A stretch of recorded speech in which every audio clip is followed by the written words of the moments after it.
Get started on the afternoon session. We're on agenda item 21, and 21 includes the reports, recommendation, and possible actions regarding vocational nursing and psychiatric technician programs. There's 7 items or 7 programs under agenda item 21, and therefore reconsideration on provisional approval. We're going to start with 21A-1, Advanced Medical School of Nursing, Pittsburgh Vocational Nursing Program. Reconsideration of approval, Jessica Gomez, Nursing Education Consultant. Thank you, Jessica. We've received the report and we've reviewed the report. Do the board members have any questions regarding the report for the nurse consultant? I just have one for Ms. Gomez. Ms. Gomez, I remember this school and I just want to confirm with you that the site issue, the facilities issues have been taken care of completely? Yes, they have. Thank you.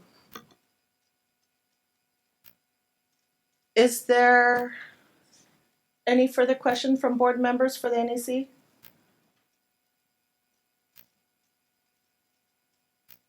Is there a representative from Advanced Medical School of Nursing and Pittsburgh Vocational Nursing Program present? If we could have you state your name and professional title and whether or not you agree with the NEC's recommendations. Hi, yes, my name is Melissa Gove, and I'm the Acting Director of Nursing for the campus. And I've discussed all the issues with Ms. Gomez in length, and we agree with them. And we're very grateful for all of her assistance. Thank you. Do any board members have any questions for the school? Just one comment. I'm glad that you did turn things around at your school, and I agree with you that you should be grateful to Ms. Gomez. I feel like she's been very generous with your school Yes. over this past bit. So congratulations on making improvements. Thank you. I do. Before you move, and I see you also have someone else with you. Yes, Ike Maneko. And the owner, the director. That is correct. We hope you've also thought about steps in the future to ensure we don't find this school in the condition we did several months ago, and that there is a plan in place to ensure continued success. Absolutely. We do have a plan in place, and working with Mrs. Gomez, she's been awesome, helping us out every minute of the way. So working with her, we know we don't have any problems. We will not have any problems. Thank you. Any further discussion from the board? Is there a motion? I would move to accept the NEC's report regarding Advanced Medical School of Nursing, Pittsburgh. I second.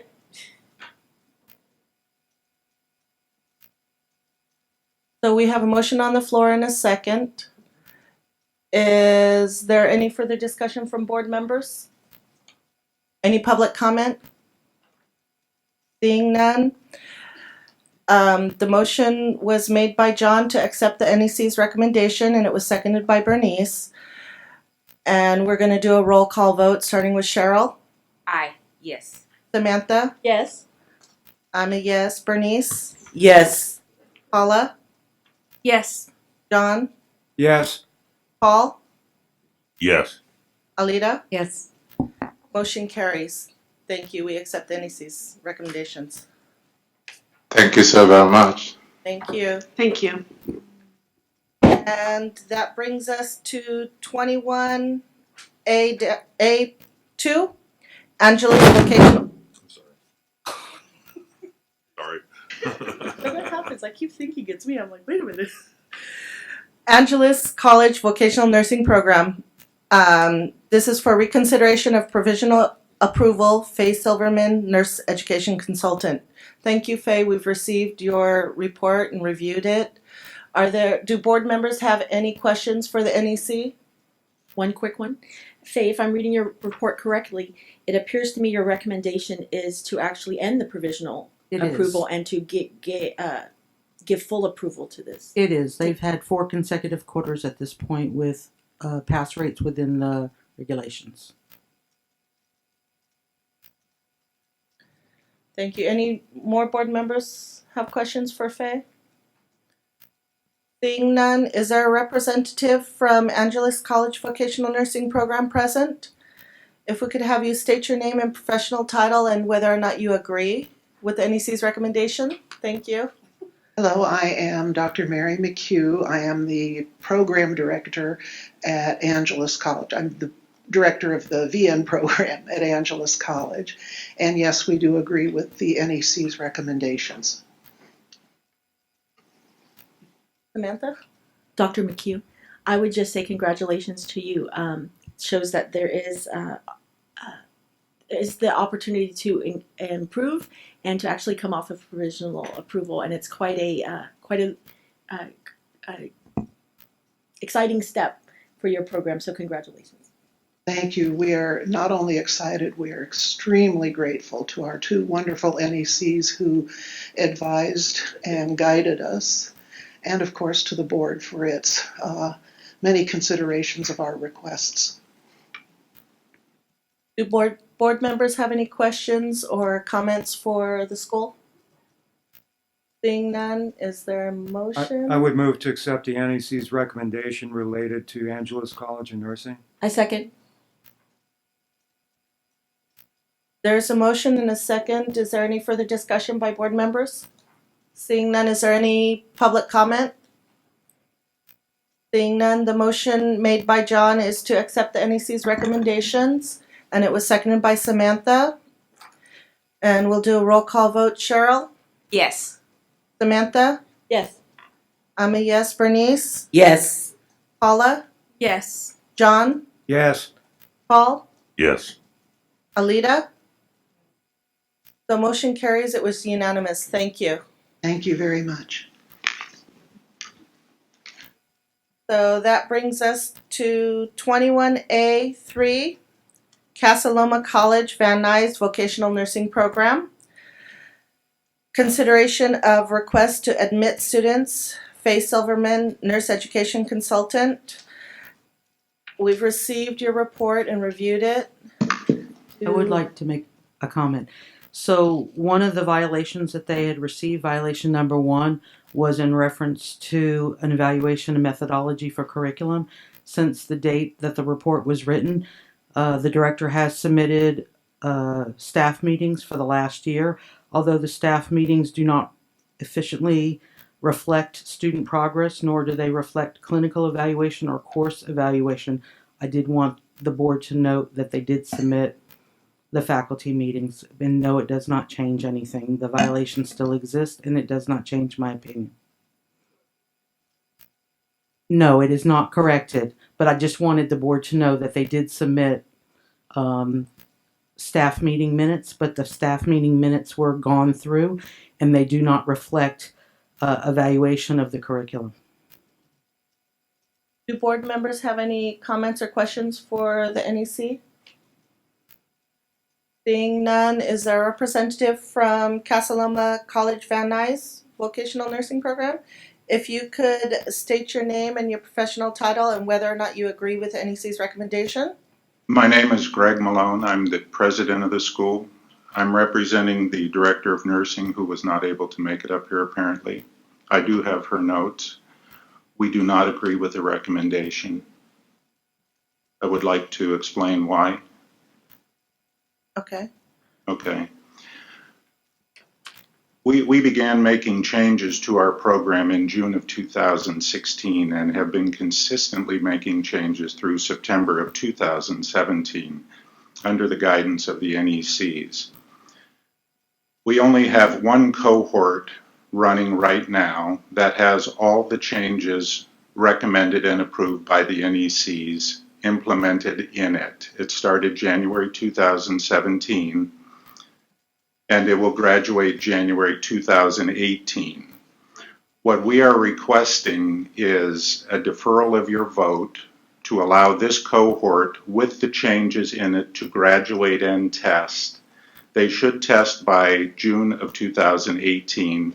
At that time, we'll know whether the changes that were implemented are working, and then we would request a vote to approve us for a new cohort. This is based on the fact that sound educational theory would dictate that you can't assess our program with the changes in it recommended by your NEC until a cohort that reflects those changes graduates and tests. We only have one cohort that has those changes, and it hasn't graduated yet. The entire cohort will graduate, and we believe they will all test. There's 12 students remaining in the program. We also believe it's common sense that since the changes were recommended and approved by the NECs, that we be given the opportunity to allow this cohort to graduate and test. If they do not pass at a sufficiently high rate, we would agree with a recommendation to terminate the program. If they do pass at an appropriate rate, then we would like the program extended. There has been significant progress in the program. January to March of 2016, our quarterly passing rate was 20%. The next quarter, 43%, 39%, 46%, 50%, 58%. We were within 10 points of the statewide rate the second quarter of 2017. We had a bad third quarter. We had 38. That's 3 out of 8 testing.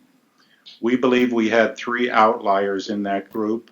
One woman, 27 years ago, graduated, never tested, and has come back. Another one, 21 years ago, came back, and another one 9 years ago. So if you eliminated those 3, we would be at 60% for the quarter. So what we are asking again is that you defer your vote to close the program, allow this cohort to graduate and test, and then revisit this in June of 2018. I have a question. That's it. Samantha? Good afternoon. I have a question. This cohort that you're talking about, when are they slated to graduate? The end of January of 2018. We were supposed to be on the agenda for that period, and then we were moved back to the November. Again, we've only had one cohort with the full changes that were proposed. Any other board members, Cheryl? Yes. I don't believe you were here earlier, but I have questions about your pass rate. Do you know the board just passed a motion to set the pass rate at 75%, and the percentages you talked about sounded much lower than that?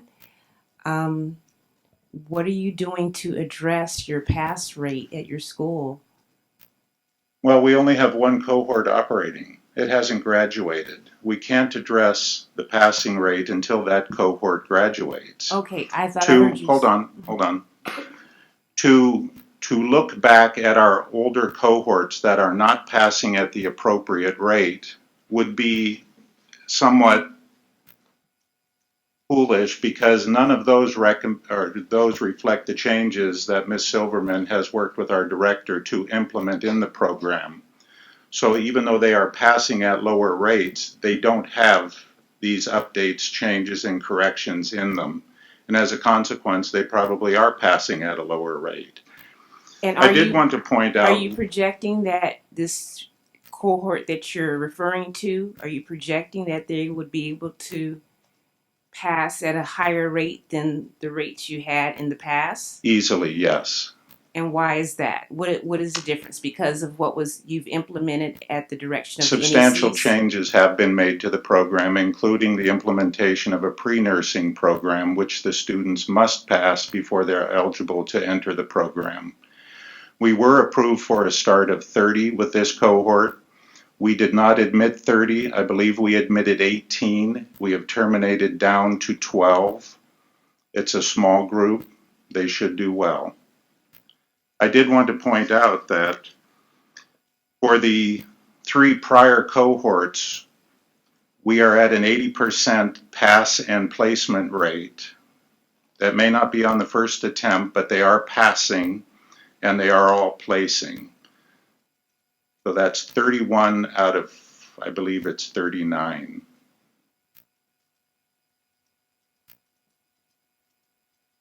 I think she has a, do you have a question? Just confused me. So 80% would be a good first time pass rate. That's what we're talking about. That would be an appropriate first time. 80% of your graduates in total get jobs. Is that what you're saying? A placement? No. What I said was they have passed the exam. 80% of the last three cohorts prior to this one have passed the exam, first, second attempt. On All of those subsequent. that passed are placed. So it's subsequent attempts, maybe second or Yes. third time when they pass. And that, I believe, is an issue you bring, or you have brought to you repeatedly by the Southern California directors. I have one of your data sheets. So when we try to track our students, the students do not report back into us once they graduate with the frequency we would like. The document we get from you is fully redacted, so nothing allows us to figure out which cohort. Have you guys seen this? Do you see these reports we all get? All the cohort detail is blacked out. You can't tell who they are. You can't tell which cohort they graduated with. I think, Ms. Silverman, you know the report. This is the quarterly where it blacks. So we have 13 cohorts down the side that we had tested in the past 12 months.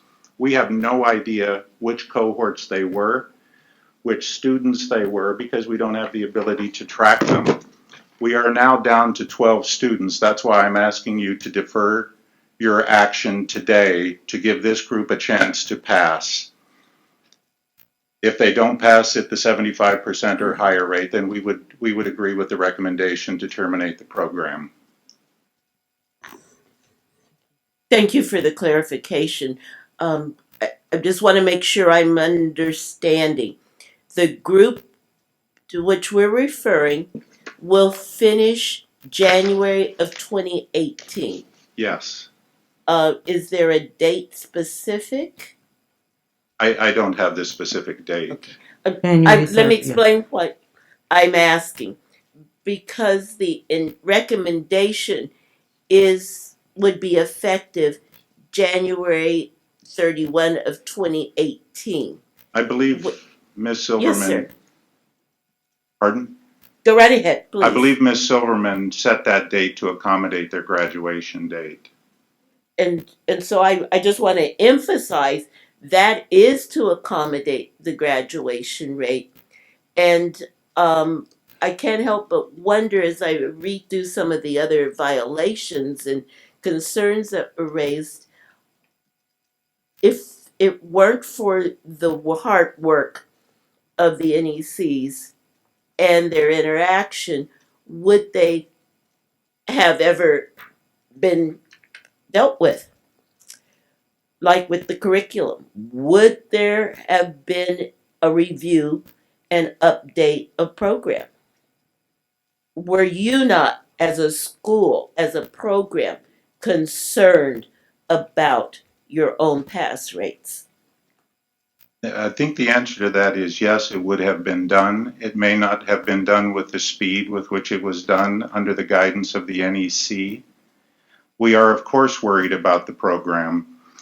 She was working with our new director of nursing that was hired after your May of 2016 meeting and was only hired when this January 2017 cohort was approved. Otherwise, she would not have been hired. We would have made the changes, they just may not have been made as quickly. And I think that's the same question that everybody who's up here today would be addressing. Everybody makes changes, but they don't necessarily make them as quickly as the NEC would prefer they be made. Otherwise, none of us would be on provisional accreditation. Well, one of our challenges as board members, we are sworn to protect the safety of the public, and that also translates into our review of programs and our responsibility for ensuring that programs meet statute and criteria. I know it's always difficult to hear this, but when there's such a pattern of low pass rate, it is very troubling for us as a board. I believe if you go back and look at older pass rates, other than the more recent ones, you would see a completely different pattern. We had very good rates in the past. The more recent rates are not good, and they have now been corrected, we believe. You're never going to have a consistent period where everything is up. If you look, our low period was the first quarter of 2016 at 20%. By the second quarter of 2017, we were at 58, which was within 10 points of the statewide average of 68. We then had a bad third quarter. We have no other classes graduating. We do not have the ability, because we can't get the information, to track the number of students that remain outstanding and untested. If they haven't tested and passed, we don't know whether they've fallen off the face of the earth or just decided not to become a nurse.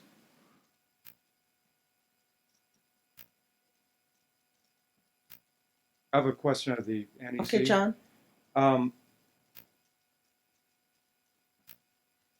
Ms. Silverman, you've heard the testimony of the program rep, who indicated that there were changes implemented with the curriculum approved by the NEC, and these changes were applied to the January 27th cohort. Yes. Would that change the recommendations? I would have rather seen, since they were put on provisional, an increase in their NCLEX pass annual rate. And when they were put on provisional, their pass rate was 43% for the year. And this last quarter, they were only 49% for the year. And so not only do I feel that the school has a responsibility to this cohort, but they have a responsibility to the students that were graduating or have graduated to help them get through NCLEX examination. And I don't see that has been effective. That actually is not the case. That did not change my opinion. Okay, that actually is not the case. We do contact the students. We send out notices to every student in the open cohort periods to have them come back and take an NCLEX review with us. We offer the NCLEX review free to all of them. We have hired several different services over a period of the year and a half to come in and put on these NCLEX reviews. And it's a matter of being able to figure out which students have not tested for the first time. If we catch them after they fail, they don't show up on your records. You don't track second time passing. For our accreditation, we track second, third, fourth, fifth. Until they pass and are placed, we are responsible for them. So we continue to work on those groups. That's why Madam President, I would ask that you admonish the gentleman not to interrupt the board members, to engage in filibustering, or to engage in repetitive comment. We need to have one person speaking at a time so that everybody can hear what that person has to say. Did I interrupt? Well, when Faye was finishing, you spoke out. I thought she paused and was finished. I apologize for that. If she has more, I'll repeat what I said. No, I don't have any more.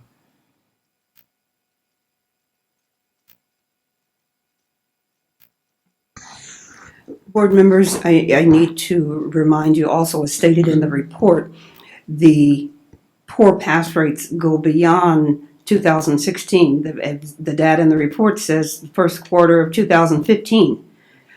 So that the poor pass rates start January of 2015 and go through the end of the report. The other thing, as of the first quarter of 2015, the average annual pass rate, according to the data here, is 59%. Based upon the very last quarter of this year, quarter 3, the data is shows up average annual pass rate of 49%. So that rather than increase, there's a decrease in the pass rate. And as Ms. Silverman has said, in addition to making revisions in the curriculum for future classes, programs also have the responsibility to ensure that currently enrolled students are receiving an adequate education by a current curriculum that includes the information necessary to pass the exam. And that's for board members. That is consistent with what I stated, that we have had bad passing rates more recently, but if you go back further than your report shows, we did have very good passing rates. We cannot implement the changes that were recommended in the older periods once the students have graduated. All we can do is hope to work with them to pass the exam. As I said also, our accrediting agency is not concerned whether we have a first-time pass or a sixth-time pass, as long as the student passes and is placed. The accrediting agency wants placement in the field of training. But again, we're not disputing her recommendation. What we're asking is a deferral of your vote to give this cohort a chance to pass so that we can see if the changes are viable and the students pass at the appropriate percentage. Then we would come back and request another cohort at that point. We're not asking for a cohort now. We're willing to defer till June of 2018. I have a different question. You have referred several times to, and I will quote, our accrediting body. I just want to make sure I'm thinking of the same group you are. To which group are you referring? The Accrediting Bureau for Health Education Schools. Thank you. That's how the students receive funding to attend. Just wanted to make sure I'm thinking of and understand what you're referring to. Yes. Thank you so much. Thank you. Any further questions from board members? Paula? Mrs. Silverman, will there be any harm to the current cohort if the extension is not recommended? I'm sorry, I it don't says understand the extension of question. provisional approval is not recommended. The extension is not recommended, and we were asking for revocation. The date of revocation is the day after the class graduates, so they will be able to test and know there will not be any Harm to the harm students. to the students. That's why the date was picked. Thank you. Any further questions? One other point of clarification, the presenter has asked for a deferral of a decision, and that, quite frankly, would not be an option, I don't believe, because your approval ends based upon the language and the action taken by the board at the last meeting. The program's provisional approval was extended for 1 year, so at the end of November of this year, that's it. So a deferral won't do you any good. There has to be a decision. You may extend it or revoke. Can I make a question? Using the term deferral, I don't know what your technical terms are. I'm asking for you to allow the program to remain viable until the cohort tests. Whether you call it a deferral or an extension, we would like whichever one is appropriate in the circumstance. Right. My comments in terms of deferral were based upon your presentation that you were asking for a deferral. So, and that's the point that my job is to clarify that for the board members. Thank you. So, I have a question, Faye. So if this says that the provisional approval was only through November 30th of 2017, it says to revoke the provisional approval of Casa Loma Van Nuys Vocational Nursing Program effective January 31st, 2018. Wouldn't we have to extend the provisional from November 30th of 2017 to January 31st of 2018? Because their provisional approval expires That is on November correct. 30th. That is correct. So that would be an amendment to your recommendation that is on here currently, correct? Or it would We- have to be? We would have to extend the provisional status through January 30th or 31st and then revoke them on the 31st. So, if I understand what just happened, we need to extend regardless. Their At this point. provisional is up this month. So yes, we need to extend through the 31st, then revoke them on the 31st, which would be after the class graduates. Got it. And what kind of extension are you asking for? I would like the program extended until the students that graduate at the end of January have the ability to test, which we believe will occur in the second quarter of 2018. So we were asking for the extension to June 30, 2018. Thank you. John? I'm ready to make a motion. The question I asked about the accrediting body comes back again. Technically, January 18th and what we handle here has nothing to do directly from our viewpoint with the accrediting body you're referring to. Did I hear you correctly in your response? You said that's the body that funds the students? Not quite. That is the body that allows us to get funding for the students. ABHES is approved by the Department of Education to work with us to grant financial aid to the students. Thank you. John? Ready to make a motion if we're prepared for that. I would move to accept the NEC's report regarding Casaloma College as submitted with the additional item indicated by the NEC to extend the provisional status until the date of revocation, January 31st, 2018.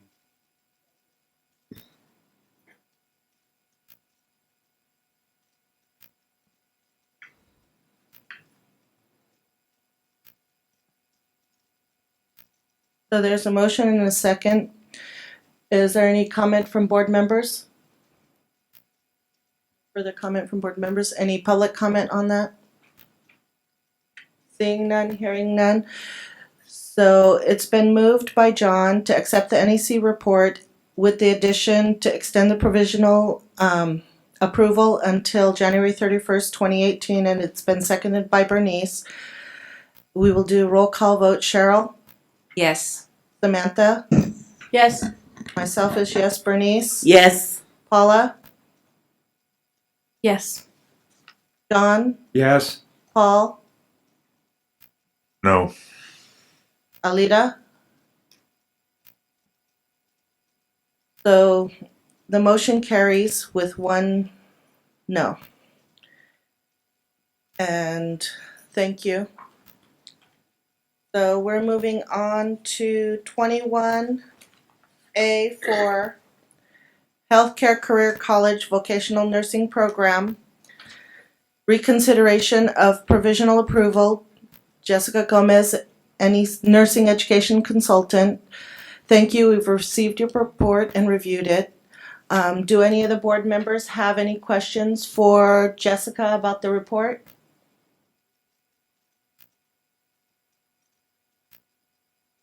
You have questions for Jessica? I do, just one. Apologize. Jessica, I believe this one also is to be full approval, to be taken off of provisional and issued a full 4-year approval? Yes, it is. Is there a representative from the Healthcare Career College of Vocational Nursing Program present? If there is, can we have you state your name and whether or not you agree with the NEC's recommendation? I'm Tina Turpening, Director of Nursing. I'm Amita Garg, Campus President. And obviously we accept the recommendation. You never know. Do board members have any question for either the NEC or the school? I just wanted to congratulate you ladies on turning your school around and getting full approval back. Any further discussion? Seeing none? I would move to accept the NEC's report regarding Healthcare Career College as submitted.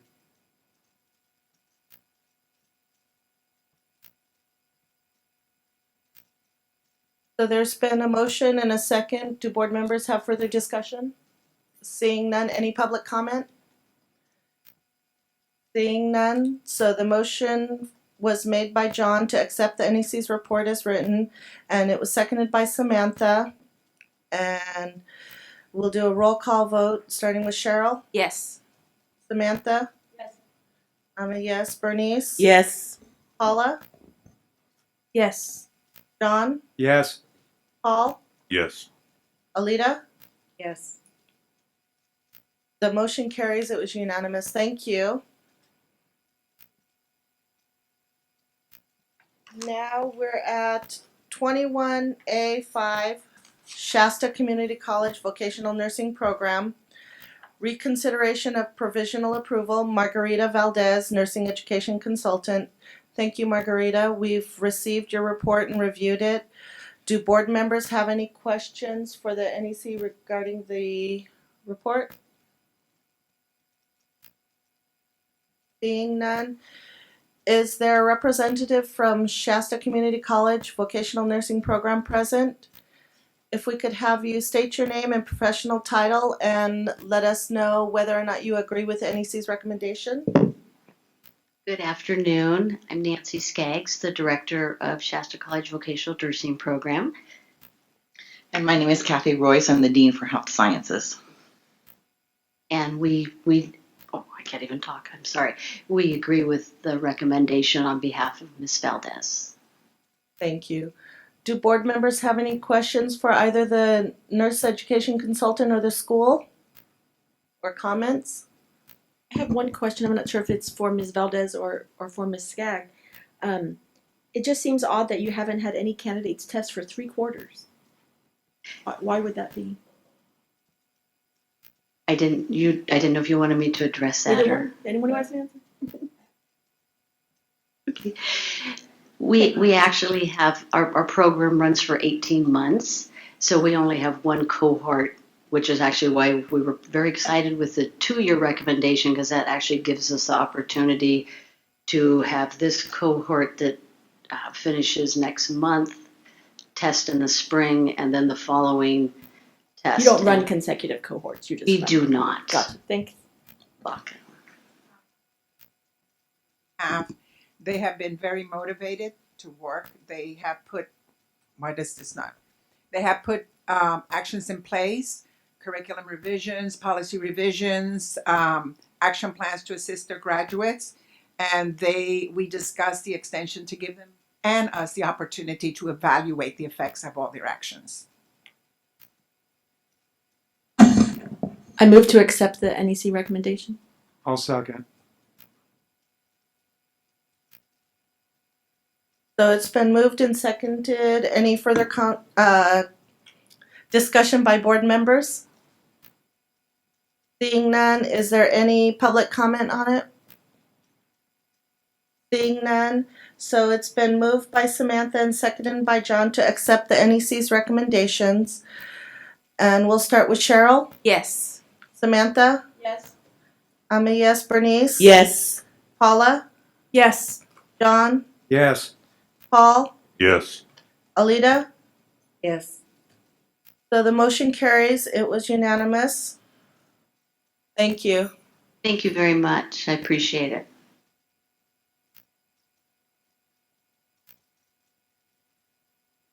So we are at 21A6, Homestead School Incorporated Vocational Nursing Program, reconsideration of provisional approval, Margarita Valdez, Nursing Education Consultant.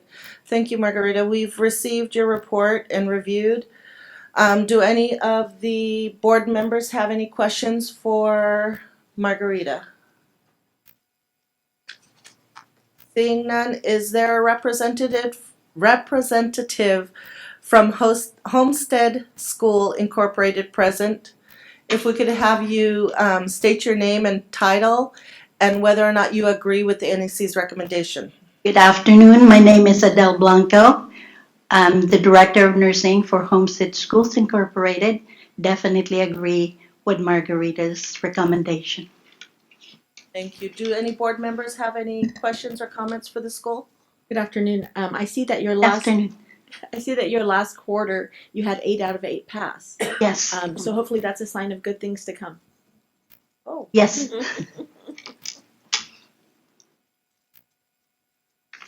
Any other comments by board members?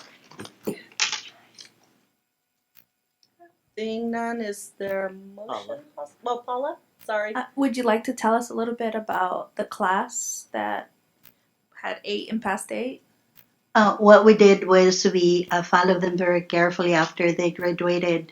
We kind of like held hands with them, and then we had I personally did a review with them and just drill them with how to pass the NCLEX on the first try.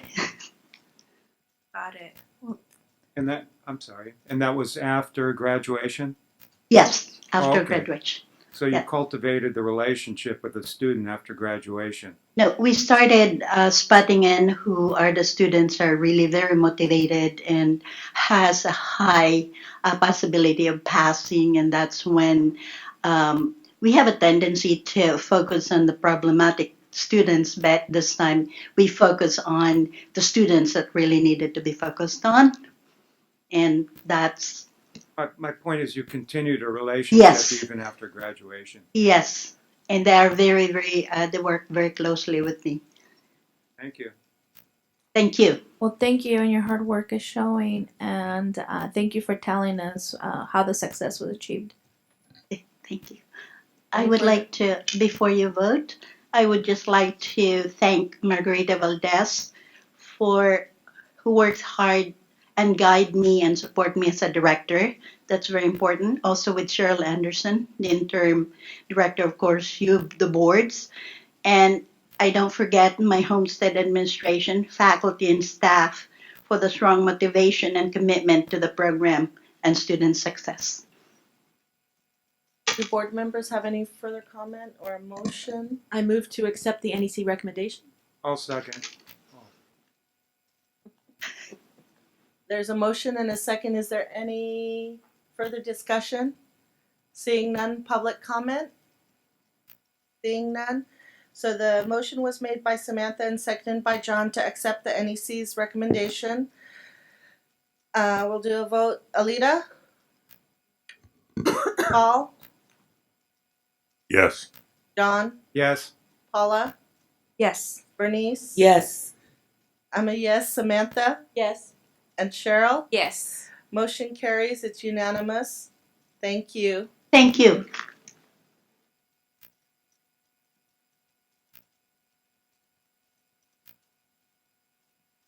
Okay, that brings us to 21A7, Mission College Psychiatric Technician Program, reconsideration of provisional approval.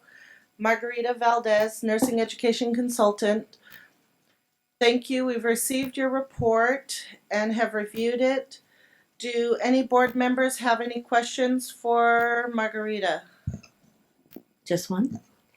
Ms. Valdez, in looking at the documents that you provided, am I correct in saying the school has no outstanding violations other than pass rate? So the They're working towards for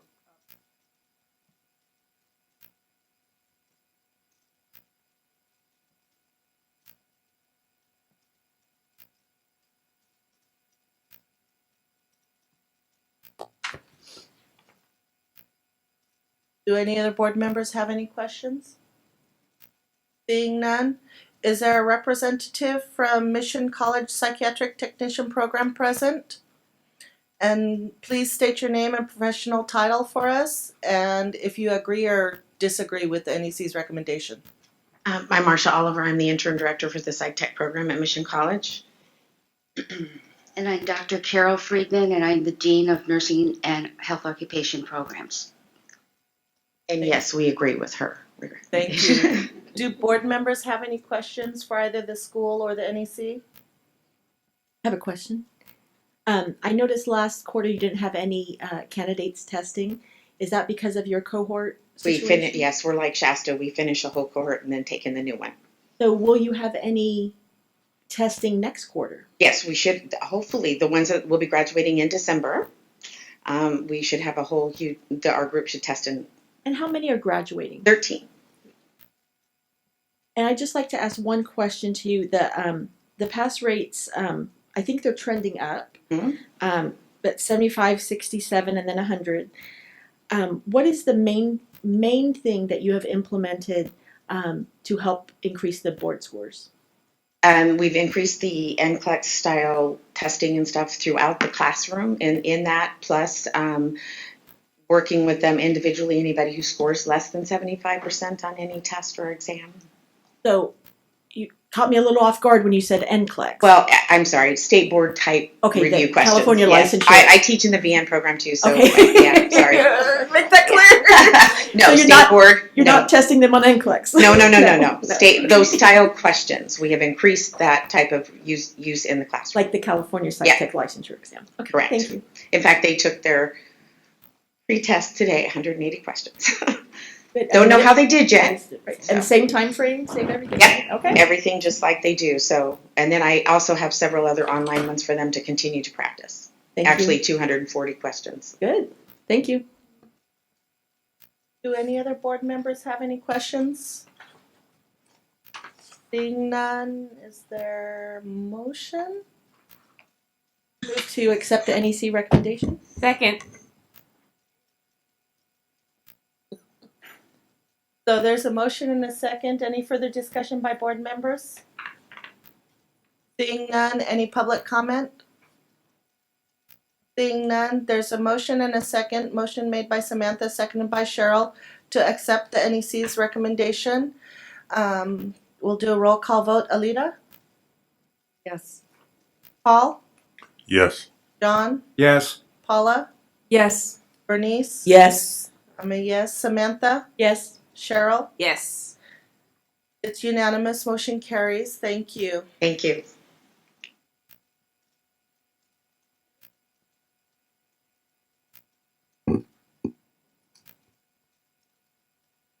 So we're on 21B, 1 Northwest College Pomona Vocational Nursing Program, consideration to admit students by a program on provisional approval.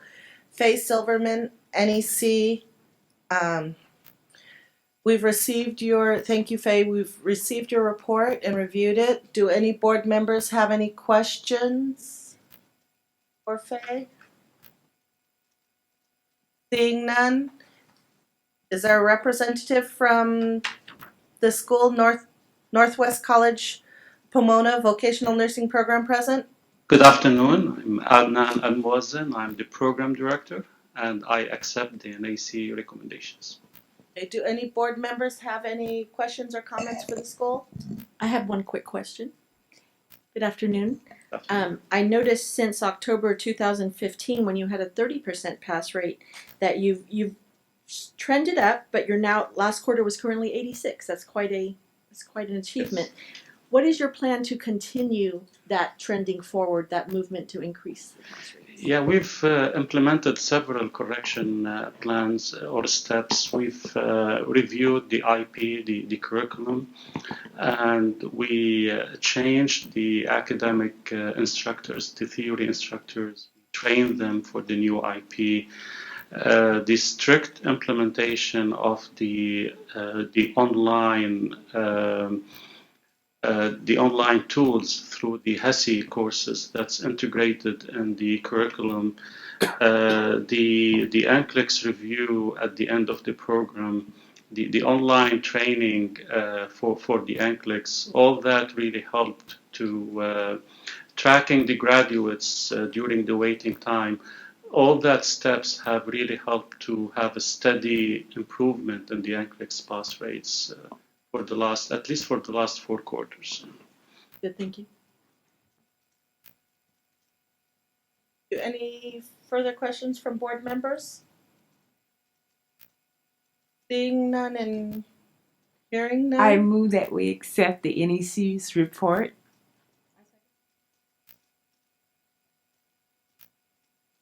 So we have a motion and a second. Is there any further discussion by board members? Seeing none, is there any public comment? Seeing none. The motion made by Cheryl and seconded by Samantha is to accept the NEC's recommendation. We'll start with Alita. Yes. Paul? Yes. John? Yes. Paula? Yes. Bernice? Yes. I'm a yes. Samantha? Yes. Cheryl? Yes. It's unanimous. The motion carries. And Thank you. thank you.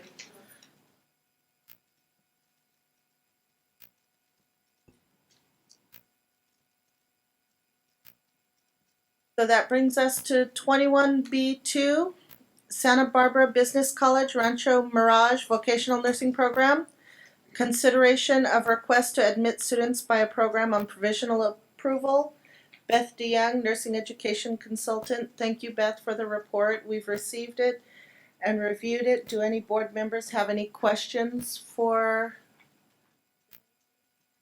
Ms. DeYoung, does this school have any outstanding violations?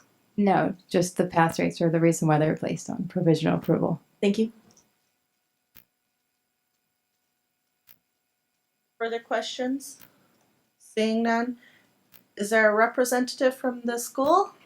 Good afternoon. My name is Timothy Ryan. I'm the Director of Nursing at Santa Barbara Business College Vocational Nurse Program. And do you agree with the NEC's recommendation? I agree. Thank you. Do any board members have any questions or comments for the school or NEC? And I move that we accept the NEC's recommendation. Second. so there's a motion and a second. Is there any further discussion by board members? Seeing none, any public comment? I would just like to thank Ms. DeYoung for all her work and support she showed to our college and to myself while I've been in this program and moving forward. So there's a motion made by Cheryl and seconded by Bernice to accept the NEC's recommendation. We'll do a roll call vote. Cheryl? Yes. Samantha? I'm a yes. Bernice? Yes. Paula? Yes. John? Yes. Paul? Yes. Alita? Yes. The motion carries. It's unanimous. Thank you. Thank you. So we are on agenda item number 22, Executive Officer's Report.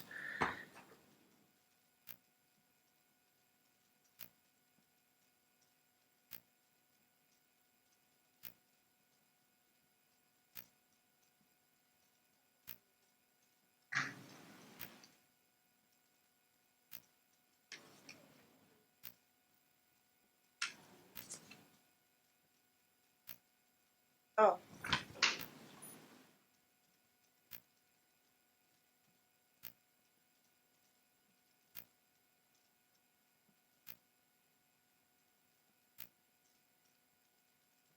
This is the report on summary of the executive officer's decisions for vocational nursing programs and psychiatric technicians. We should have the report. Yes. And we've reviewed it. Do board members have any questions for Cheryl? Or Brian? Seeing none. Is there a motion?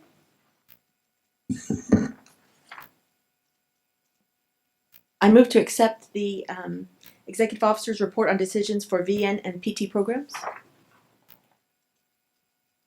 I'll second. There's a motion and a second. Is there any discussion by board? Seeing none, is there any public comment? Seeing none, so the motion is made by Samantha, seconded by myself to accept the Executive officers' reports on decisions for vocational nursing and psychiatric technician programs. Cheryl? Yes. Samantha? Yes. I'm a yes. Bernice? Yes. Paula? Yes. John? Yes. Paul? Yes. Alita? Yes. Thank you. Motion carries.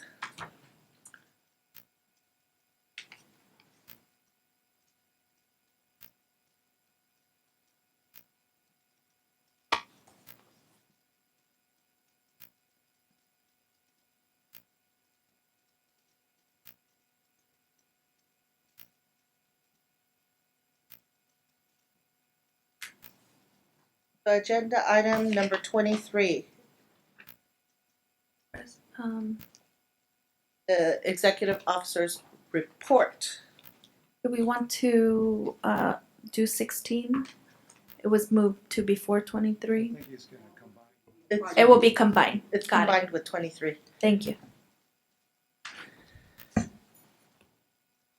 Board members, you have the Education Division report in front of you that was completed by Ms. Schumann, the retired annuitant during my absence. Do you have any questions regarding that report? You will know that it does not include all of the information that you typically get, and that's because she did not have access to that information. I will provide that to you for your February meeting. Based upon this, are there any other questions that you have?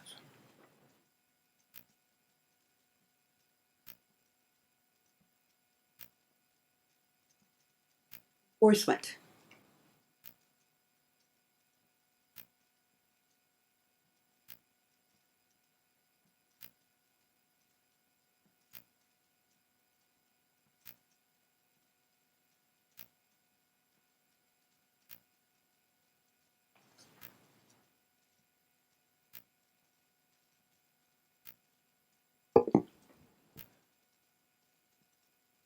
First off, before I get to my report, I want to thank the enforcement management team, board enforcement staff, as well as DFI for their tireless work in making headway every day, working above and beyond every single day.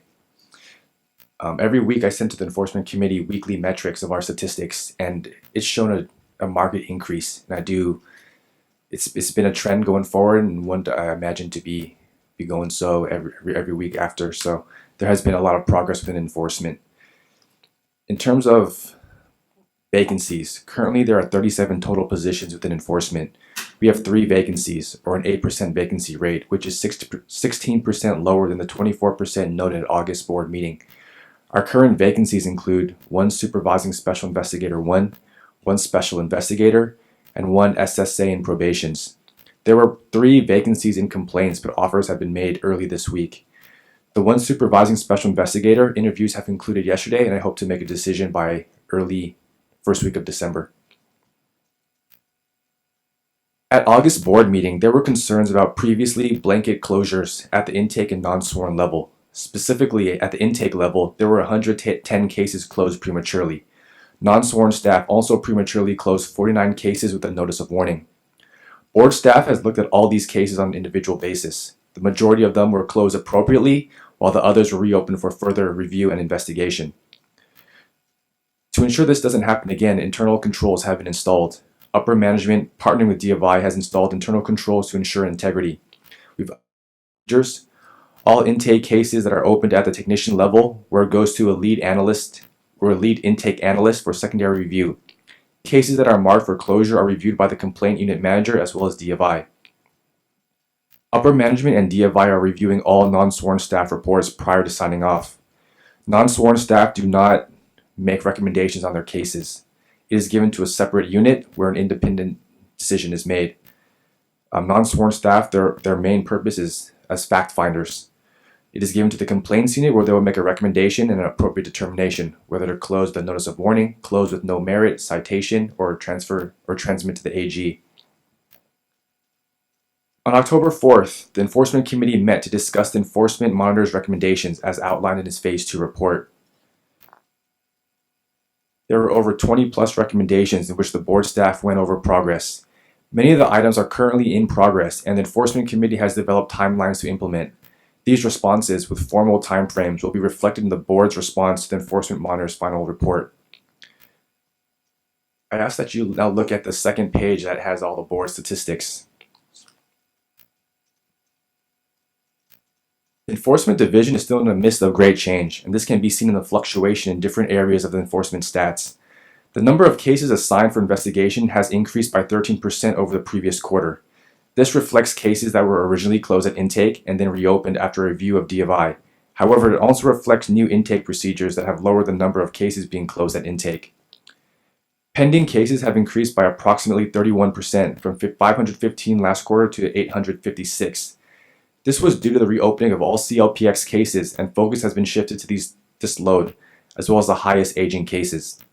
To refresh memory, CLPX is a breeze code that's assigned to cases that are closed pending adjudication. Technically, they're not really closed. For example, say there's a DUI. The outcome in terms of the court proceedings will not happen for a period of time. So it was closed temporarily in the past and then reopened once the court had its final determination. The board monitor had recommended that we not use this case activity code further. So we've reopened all those cases and retired that activity code. With the reopening of CLPX cases, it's actually having a positive effect. I've run the numbers halfway through the week and we have a surge in closed cases. The downside of CLPX activity codes is once it was applied as a closure, it disappeared off the queue of an individual analyst. They wouldn't be able to keep track of it. So now by reopening it causes more accountability for management as well as staff to kind of relook at cases that may have slipped through the cracks. The total number of cases closed in enforcement has risen by 11% over the previous quarter. We expect this to continue to rise as enforcement processes are streamlined. 9 citations were issued at the end of quarter 1 after several months where the Cite and Fine program was not operational. Now that the Cite and Fine program is operational, we expect that number to increase greatly in the next quarter. That concludes my report. I just wanted to also echo what Mr. Vu was saying, especially with the CPLX code. This is actually an improvement in processes, and this is correcting a mistake and allowing us to have better and more accurate data. I think you would agree, yes? Better and more accurate data, and this gives us a truer and better picture, clearer picture of what's going on so we can track things in the future in accordance with Mr. Frank's recommendation and in a proper way. So this is actually making some corrections. Because of the corrections, there was, like Mr. Vu said, a small spike, but this is actually a rewriting, and it will be improvement in the long term.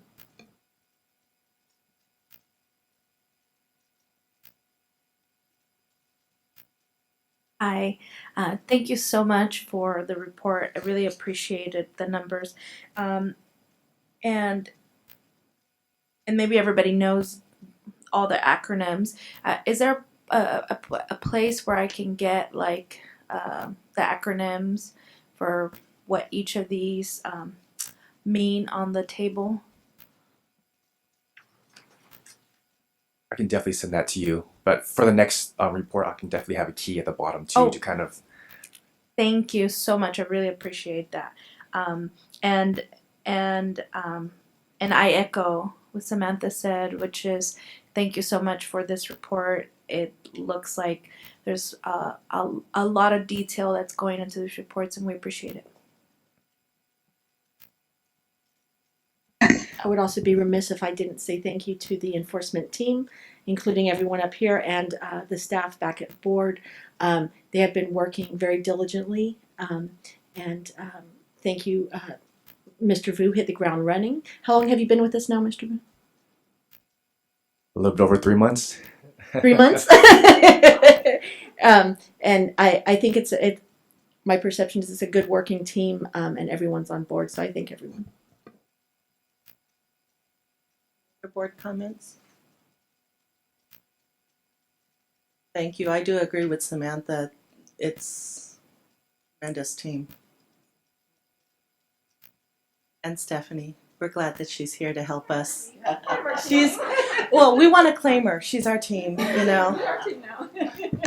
But actually, Madam President, this is a great example of the collaboration we spoke about earlier this morning. Yes. And it's working together. It's not talking about we're going to get together. It's the actual doing the work together. And earlier, I don't know if all of you heard, but just to repeat, to applaud you, this is an example of what we hope other areas will be doing, as DOE was suggesting they're going to work more collaboratively with us. So you are a model. We thought you were exemplary model of how it goes. Thank you. And I said DOA, I meant DCA. Shame on me. I thought you said DOI. I'm like, wait a minute. No. Thank you. So that brings us to 23C.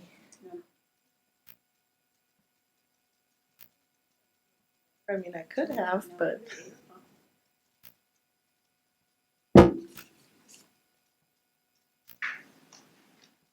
Licensing.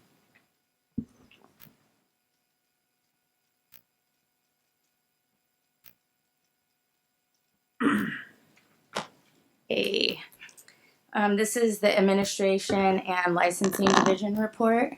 I'm going to go ahead and speak on behalf of Rochelle Johnson, our Admin and Support Services Manager. Our reports combined. So I'll go ahead and do it for her and then start with mine. So the Admin and Support Services staffing, we have new staff and some vacancies in this area. Since the last board meeting, the admin division has made conditional offers to fill 2 vacancies. The AGPA board analyst will start on Monday. I believe that's the 20th of November. And then also the office assistant for the mailroom. And I don't have the date of her start, but an offer has been made. Currently, the division, and we're talking about admin and support services, has 2 true vacancies. Since the offers have been made, we're calling those really no longer vacancies. And then there's also an office tech and reception staff that one of the receptions have promoted. So this one is filling that position. And then office service supervisor 3, the permanent employee in that position is doing a training and development for the budget analyst. So there were a couple issues with posting this position because it would be a limited term, and Rochelle is working with HR to do a job analysis to have a new exam posted for that. In my area, in the valuations and licensing, since the last board meeting, I have filled 1 vacancy, and that was with an internal an internal employee who was my program tech 2, and she promoted to a SSA, leaving me with a vacancy in the PT2. And I also have another PT2 vacancy due to a promotion with that employee to enforcement. I did candidate interviews for one of the PT2s and moved forward the candidate to HR, and it's pending MQ qualifications check. I should hear something by next week. I also have an office tech position vacant, and that employee retired, and I am still working with HR to post that on our website. Our division, of course, we continue to fill these vacancies as quickly as possible, and working with DCA budgets to request limited term positions to be made permanent full-time.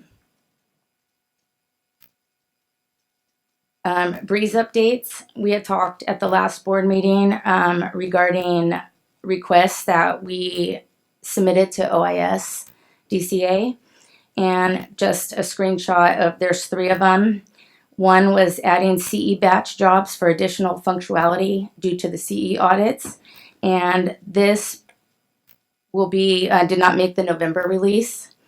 Due to limited number of regulation changes. The next future release is scheduled for March 2018. The second one was adding a web link to the initial application transaction, and this should be completed in the January release. And the third one for Psychiatric, removing the duplicate eligibility end date, RSD, from the exam app and the re-exam transaction. That was completed in the September release. So we will have 2 pending that we'll update at the next board meeting. Committee updates. All committees related to admin and licensing have met since the last board meeting. The licensing committee met twice. The admin committee met once. Evaluations committee met once. And the Ledge Reg met once. And you guys have heard those reports. We'll all meet again in the next quarter prior to the next board meeting. Those dates are to be determined. In support services unit, the reception front counter, in an effort to address the wait times and increase the amount of calls handled and resolved, we are actively working with DCA HR on creating a call center for the board and requesting additional positions.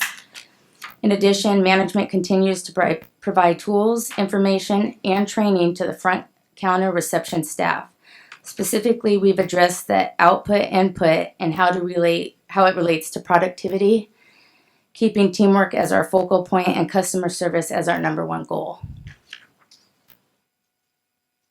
On page 3, there's just a snapshot of calls received in the last quarter, which is July through September. And then also the bottom one, the average mainline wait times for July, August, and September as well. And these numbers are what we're using to justify for the call center. We're just going to go back the last 12 months is what they're requesting. Number of licensee applicants assisted at the front counter. You can see for July there was 315, August 384, and September 363. To date, the board is responding to all BV and PT email inquiries within 2 to 3 business days. And below you'll see the amount of emails received for July, August, and September as well. Can I ask if there's a backlog on the emails? There is not. Current. Can I ask a question about a previous table or chart? The calls received, there was a big spike between July and August.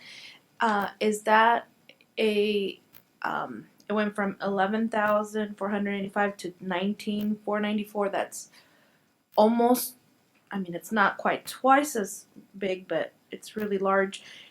Is that when you started measuring? No, or? We've always measured. Okay. I will speak, again, this is Rochelle's unit, Okay. but I do have an idea of probably this, the peak. It's because the pocket card discontinuation was talked about during this month because we had been planning, the board, I believe, met in July and made that decision to discontinue the pocket cards. So then we began outreach in August. So that would substantiate these numbers. Yeah. I'm on page 5 now. For cashiering, the cashiering unit has 3 permanent full-time office technicians. For processing times in-house, for all payments, for July it was 673, August 783, September 692, quarterly average being 716. For the number of processed payments in-house for VN renewals, quarterly average 203, examinations 276, re-exams 107, interim permits 5, initial license 65, and verification 60. Number of processed payments online for the same areas that I just spoke on. For renewals, you can see online they're way more higher, which we promote that. Quarterly average for renewals is 2,437, examinations 372, re-exams 327, interim permits 17, initial license 536, verifications 85. For psychiatric technicians, number of processed payments in-house for renewals, quarter average was 20, examination 41, re-examination 22, and initial license 5. And then for processed payments online for renewals, quarterly average of 261, examinations 20, re-exams 5, and initial license 30. Any questions on that? Yeah. For the mailroom, the board's mailroom receives a significantly large amount of mail on Mondays. The board currently has one full-time limited-term staff member dedicated to this function, which has been vacant since August. The board will be requesting this position made full-time permanent to better meet the needs of the board. Currently, the workload is being absorbed by 2 permanent staff members. Amount of mail received for the quarterly average is 3,814. Under support services, VN initial licensing processing. Since the last quarter, the board has successfully decreased its online initial license fee application processing time from approximately 6 weeks to 1 week. The initial license fee application processing times for in-house, the quarterly average in weeks is 3. Online, 1 week. Number of initial license fee applications approved, quarterly average 584. For Voc nursing re-exam processing, the processing times in weeks for in-house is 3, and same with online. Number of re-exam applications approved for the quarter, the average was 365. Under the evaluations unit, the military applicants, the board completed updating its form to assist with expediting military personnel who have served as an active duty member and was honorably discharged. Preparations were made and submitted and now is with legal, and they are actually in review with that. The applications for evaluation, a continued decrease in processing times for most app types for VN and PTs occurred during this quarter due to a change in how applications were assigned. The board reported in our previous report that we will decrease our processing times in equivalency applications in this quarter as the evaluation unit will be fully staffed and new evaluator staff will be trained on the applications. I spoke on that at the August board meeting, and in September is when 3 staff members were trained on equivalency apps, which means all my evaluators are now processing the equivalencies. As indicated on the next page, we decrease our processing times by 16.6% for equivalency applications. I have one question, Ms. Johnson. I'm sorry. On page 8 of 9, again, thank you for the report and thank you for filling in for the other Ms. Johnson. Something is curious to me. On the application evaluations, it says type of application, school online or school in-house, right? Correct. So the VN is 1.3 and 1.5, but the psych techs are 2.8 and 3.2, almost double. Why does that happen? I'll speak on that when I get there.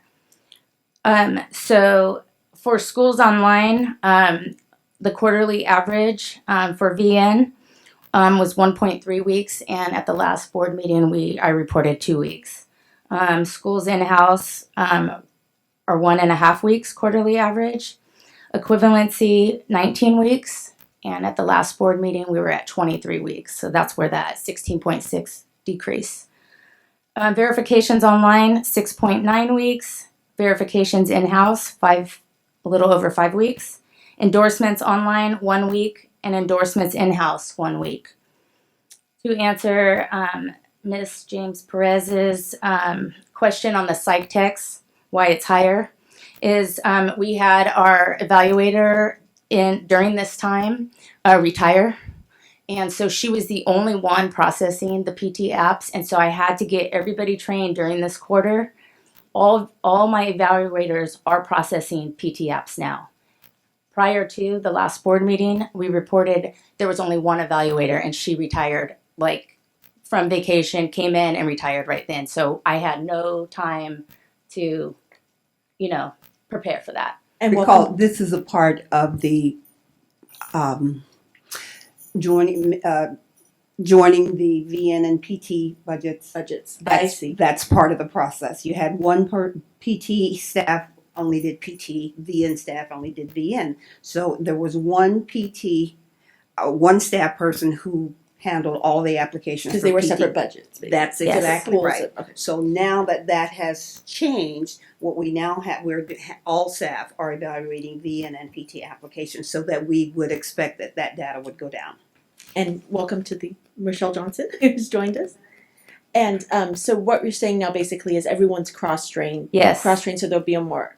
And I would like follow to, just give kudos to my staff. They had PT, psych tech procedures that were outdated, and they were able to basically process the PT application, create whole new set of procedures for PTs. We were trained, we held a training. They are all on board. And at my last huddle last week, I just asked them, like, can you guys give me any feedback on the PT app processing so that I can, speak on it? And everybody is good.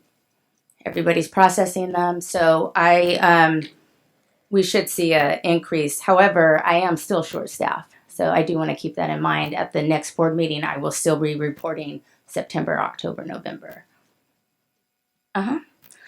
Schools for PTs in-house, 3.2 weeks.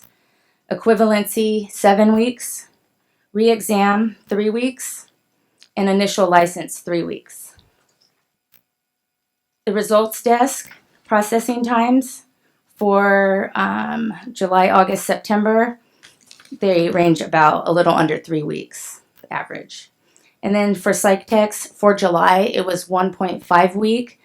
And August, September, we do not have any data because that's when our PT evaluator was gone. And to my own fault, I forgot to remind the new evaluators that were doing the PTs to capture this. But training was done, they're on board. So we will have that information at the next board meeting. PC donation, I just wanted to touch on that. At the last board meeting, I spoke that we were working with Natomas Unified School District and coordinating the delivery of 16 PCs and 4 laptops that were used but deemed in good condition to help schools in effort to provide higher education to students. However, Natomas declined the offer, and we moved to another school, which was San Juan School District. They also declined. So due to the deadlines that we had to meet, the board moved forward with DGS property reuse, and we're scheduled for next Tuesday for delivery on those. Any questions? Great work. Thank you. And then And now good we're luck. on- I just want to say good luck finding the staff so that we can continue seeing these reports. Yes. Glowing reports. Thank you. Thank you. The last part of the EO's report is the staffing update. I got it. And this does not include enforcement, as Mr. Vu did his update on the staffing. So this is for administrative and licensing update. The licensing division, which includes admin, support services, and evaluations unit, currently has an overall vacancy rate of 22%. That does not include promotions or the conditional offers or final offers made to new staff that will be starting within the next week and the following week. Like I said, we had staff promotions. One was in my unit. Actually, they were both in my unit, but one went to enforcement and the other one was promoted to the SSA in my unit. New employees, promotions for admin and licensing. For support services was Erin Carter, our HR liaison. She started in September. Ebony Ball, office technician, receptionist, started October 2nd. Again, in evaluations, that was my promotion. My PT2 went to an SSA. And also in the education unit, we have an SSA from enforcement that promoted to an AGPA under education, Miss Geraldine, sitting right there. For vacancies, those were our new employees or promotions. For vacancies, we have the AEO position, and those are pending interviews. For evaluations, the ledge reg position is under my unit, and we had some difficulty filling that position. We had 2 sets of interviews that happened. One set there was only 4 candidates, and none of them had ledge reg experience and just didn't meet. The second round of interviews, I did select somebody, but they did not. They were new to the state, and HR deemed them that they did not meet MQs. So we had talked about redirecting this position to maybe the AEO, something like that. But since this board meeting and when I wrote this report, you guys have voted on to fill the position. So I will work with HR Monday and getting this posted again. And just as a point of clarification, the ledge reg analyst position will be filled. However, it will not be under the evaluations unit. It will end up under the assistant executive officer, and in terms of clarity. Thank you, Ms. Anderson. Also in my unit, I talked about the PT2s. There were 2 of them. The one I have forward, I did 2 sets of interviews and have selected a candidate, and she is at HR, or her paperwork is at HR, and we're waiting for them to check MQs. So we were advised, they were at like 3 to 4 days on checking those, and because of backlog, they're at 10 days right now, which will be next week. And then also my office tech, who is the PT evaluator that retired. I was going to bring up that position in our HR reorg meeting next week to reclass it to a PT2. But if that's a no-go, I'll still just fly it as an OT so we can get moving on filling that position. For support services unit, there's a AGPA, the board analyst. A candidate was selected, and she starts on Monday. And then I did speak about the office supervisor 3. That is, we have a permanent employee in that position, and she's doing the training and development in the budget analyst, Miss Colma. And then there's an office tech limited term. A conditional offer was made, and it's pending fingerprints. For the education division, we have, I know Rochelle was working with HR, and there is listed on number 1 an NEC limited term. We do not have that position. So that's not a true vacancy. Number 2, there is a full-time permanent NEC that's pending interviews. We're waiting on Miss Anderson to return back full-time. And then the supervising NEC, those are pending interviews as well. And that's it for this staffing update. And I would also like to commend the staff. If you recall, in June, we had the majority of the management positions were vacant. We have now filled all of those positions. The only remaining one would be the supervising investigator position. Interviews, a second round of interviews have been held, and we hope to have that position filled shortly. In addition, a number of the other vacancies have been filled. We have also promoted a number of staff with in-house. If we didn't have positions consistent with their abilities, then we assisted them in obtaining promotions with other agencies so that we overall have staff satisfaction. I would like to express my appreciation to all of the staff for their outstanding efforts. In addition, as you know, I was out for the last 6 weeks on sick leave, and they carried on, and you have the data that you have before, and I just need to express my appreciation to them publicly and to you board members. And Cheryl, one question. For the AEO position, yes, I know that we have applicants there, and do you have an idea of when you intend to proceed with interviews? Within the next couple of weeks.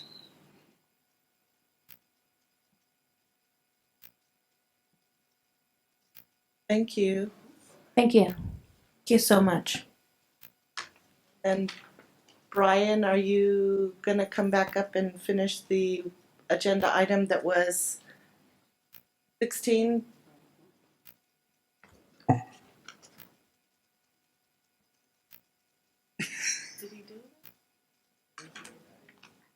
Yeah, we talked about that. We met and reviewed the recommendations of. Yeah, we did that. Sorry. I just want to make sure.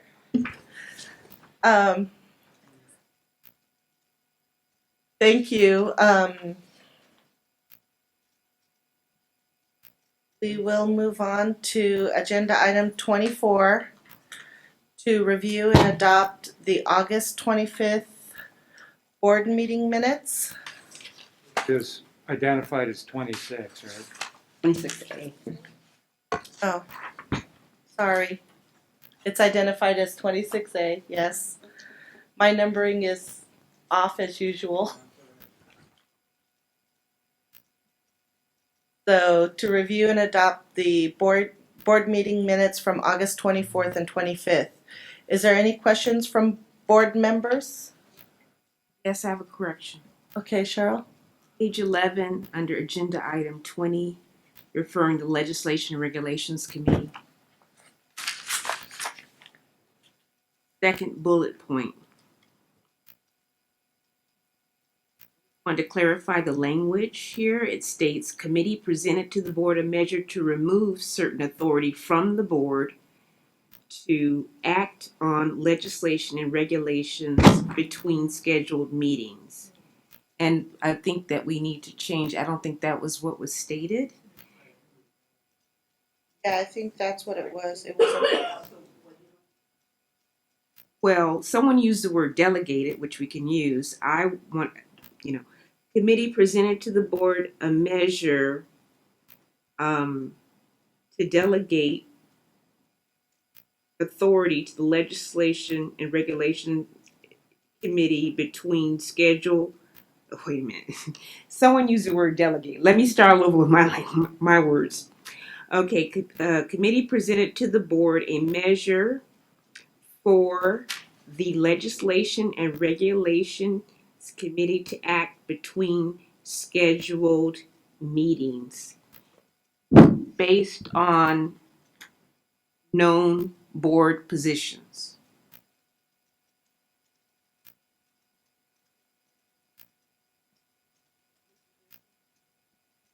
Is that fine, or you?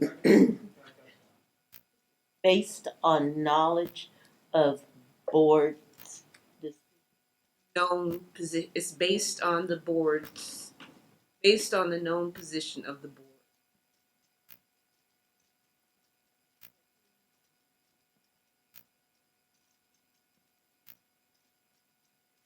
basically that's what we adopted earlier today. Yes, but the way it's written just needs The to way be it was written here.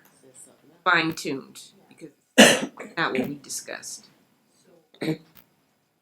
Okay. You want this revised to reflect what we did this morning? Is that what you're Yes. saying? Okay. Yes. We can do that.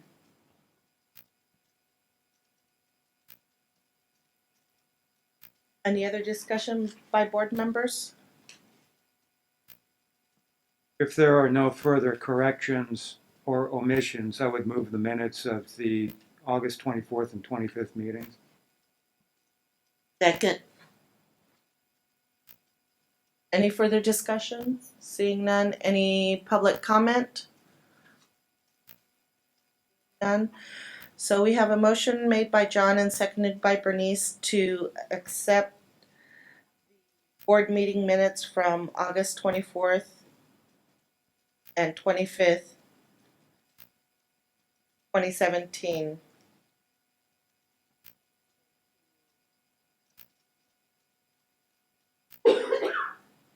So As corrected. as amended. Or amended. We'll do a roll call vote. Alita?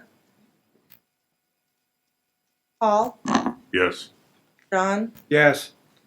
Paula? Yes.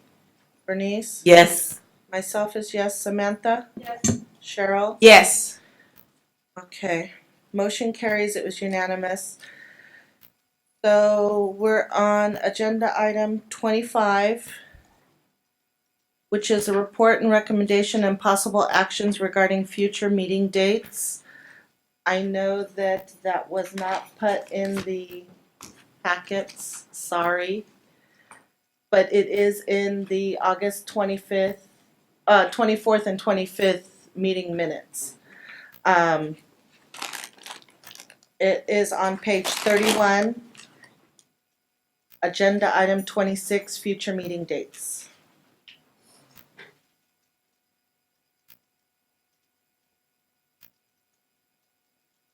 So, Also been in Ontario.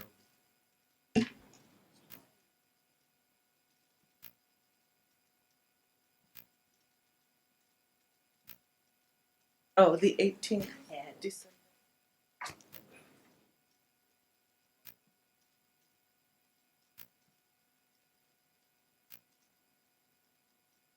Yeah. So we'll add to the future meeting dates would be the one on December 18th of this year, which is going to be a special, it wasn't on August, it's going to be a special board meeting. And that will be here in Sacramento. And then the other would be in 2018, February 22 and 23 in Southern California. The location, the actual location of where we will hold the meeting will be to be determined pending contracts and the finalization of the location. May 16, 17, and 18, 2018 will be Sacramento. August 23 and 24 in Southern California, and November 14th, 15th, and 16th in Sacramento. The added date to the Sacramento meetings is so that we can hopefully alleviate staying here till 8:30 or 9 o'clock at night on dates that we have closed session items, and to get the trainings and updates that we need for administrative items that need to be done. Madam President.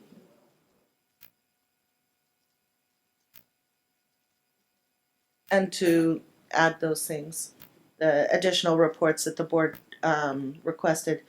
In 2019, the anticipated dates are February 21, 22, and 23 in Southern California. Why is there 3 on all board meetings? Well, thinking. I believe the February will be that Thursday and Friday, so I believe that would be the 22 and 23, not the 21st. May 15, 16, and 17 in Sacramento. August 22 and 23 in Southern California. November 20, 21, and 22 in Sacramento. Those are the anticipated dates for 2019. So November is 3 days? November would be 3 days. Madam President, Yes? can I move to accept the 2018 and 2019 dates as reflected in page 31 of our August minutes, and with the addition of December 18th, as you indicated?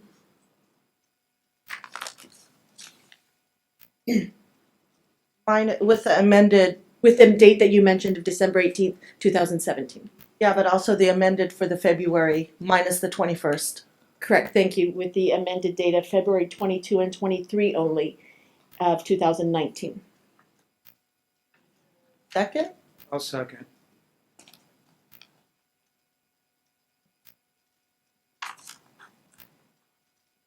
Is there any further discussion by board members?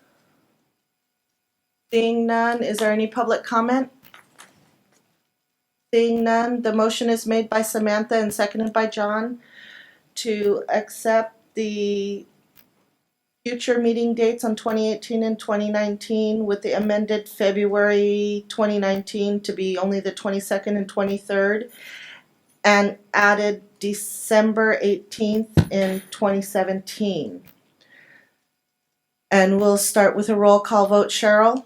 Yes. Samantha? Yes. Myself is yes. Bernice? Yes. Paula? Yes. John? Yes. Paul? Yes. Alita? Yes. It was unanimous, motion carries. And that brings us to agenda item 26. Public comment on items not on the agenda. Individuals may appear before the board at this time to discuss items not on the agenda. The board may not discuss or take any action on any item raised during public comment section, except to decide whether to place it on the agenda of a future meeting. Government Code Sections 11125 and 11125.7a. I will now entertain comments from the public.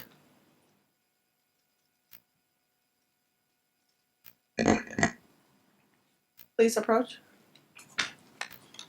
At the table. If we could have you here at the table. Sorry. My name is Dr. Ike Moneko with Advanced Medical School of Nursing, the administrator. I would like to start by thanking the board for the excellent work that the board has been doing. You know, sometimes there's always a tendency for us to complain, but we never stop to say thank you for the good job. We really appreciate the good job that the board has been doing, and if the audience will join me in giving them a big round of applause, that'd be awesome. Please, let's do that. They deserve that. And my next comment is, we have a directors forum. And from my experience running a program, sometimes as an administrator, you hire a DON, you get a consultant, you kind of rely on them to tell you what to do pretty much, you know. And I've been wondering if it's a possibility to have administrators forum too, or maybe combine that with the DON's forums, so that the administrators can get a hands-on what is required of the DON. This is just something, an idea that I've been floating, if that is a possibility, something to do, or if it's necessary, something to do. That's, you know, the board might consider that. And the reason is, in any normal business, you know what the deliverables are, what is expected. And sometimes in this type of business, you really don't know. You read the regs, but you require a professional to tell you what to do, and you kind of rely on the professional. And when the professional doesn't deliver, then you find yourself in a hardship. So it would be nice if the administrator has a forum where they kind of brainstorm and say, this is annually, monthly, these are the reports that you should be expecting from your DONs. If it's not there, ask for it. So this is just an idea that I'm throwing out there for the board. And also, I noticed that Ms. Cheryl Anderson is shown as the interim executive director, which I think is great for the board to go that route. And I would like to recommend her for the position of that executive director. And my reason is that since I started this journey, it's been a long time. I've worked with Ms. Anderson, and I know that she has extensive knowledge, management, and leadership skills to steer this organization in the right direction. I remember a while back when there were maybe only about 2 or 3, maybe 2 NECs, or maybe she might even have been the only person. I've been around for a while. She might even be the only person at that time. And she held it together for a long time, still returned phone calls, still returned all the emails, still gave you all the necessary advice. She never stopped. So this position coming up, I think with her as a leader, she will do a wonderful job and get this get the programs running very smoothly. So I'm recommending her to the board, for the board to really consider her in that position. Thank you so very much, and that's all I have. Madam President, Would you consider repeating the announcement made last night? But I don't have my documents with me. So in summary, on Wednesday, we went into closed session to do the interviews for the executive officer, the board did. And we had a very difficult selection to do because all the candidates were great. And one of them won out overall. So the board directed the board president, well, the board decided to have Ms. Cheryl Anderson as the new executive officer, and the board directed the board president to send a letter of recommendation to the governor because, as you know, AB 1229 was enacted or was passed. Therefore, the appointment authority will then go January 1st, 2018 to the governor. So the board would like us to state our position as to whom we would like to be in there. That doesn't guarantee that Cheryl will be there, but it is our hopes that she will remain. Awesome. I think she will make a very wonderful, great candidate for the position. Thank you. Before you leave, I'm so sorry. I'm new to the board, and so I wanted just some clarification on your idea that you mentioned earlier. Can you just clarify it for me? I quite didn't understand it. Yes, I can. Let me just take, for example, a school as an administrator. There's certain I need to know what the board requires of the school to deliver. And I know it's the job of the DON. However, as the administrator, I've hired a DON, I've hired a consultant to tell me what to do. And if they don't deliver, if they don't tell me what I need to know, I'm relying on them. There is no way I know you could say go and read the reg. That's true, that's an option, but that's why we hire people to do that for us. If they don't deliver, however, if we have, then I won't have a way of knowing that this report is due at the end of the month, that we're supposed to do so and so. For instance, we have I'm just going to use a simple example. We have a student that we admitted that has a CNA certificate, and this individual is supposed to get credit for it. And I don't know that that's supposed to be the case. This individual doesn't get the credit. The DON or the consultant didn't tell me that. Then the NC comes out and says, why didn't you guys give this individual credit? If I had been in a forum that kind of we discuss this on an ongoing basis, this is what you expect from your DON, then I would have been asking the question, why wasn't this done? So it will help me to administer the program.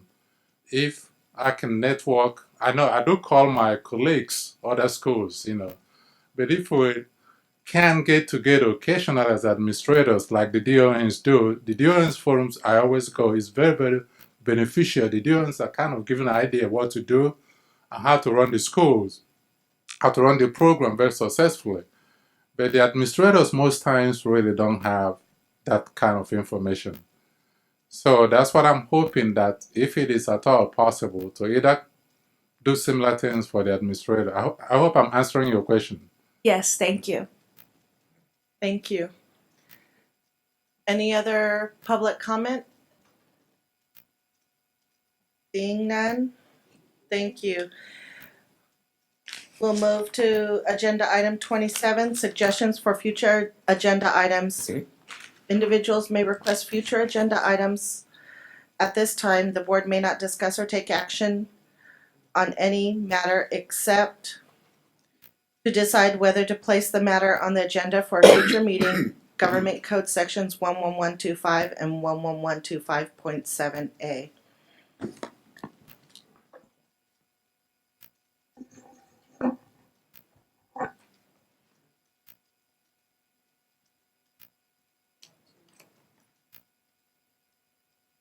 That's for board members. So, seeing none?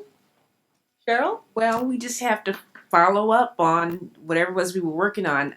Certainly, we had an action item that the education committee was going to come back with some additional criteria on the pass rate.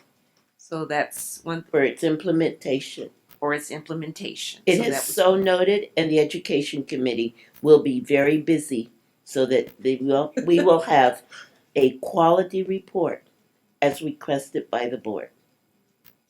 And I think that we were going to have a follow up of some feedback on the fee audit survey.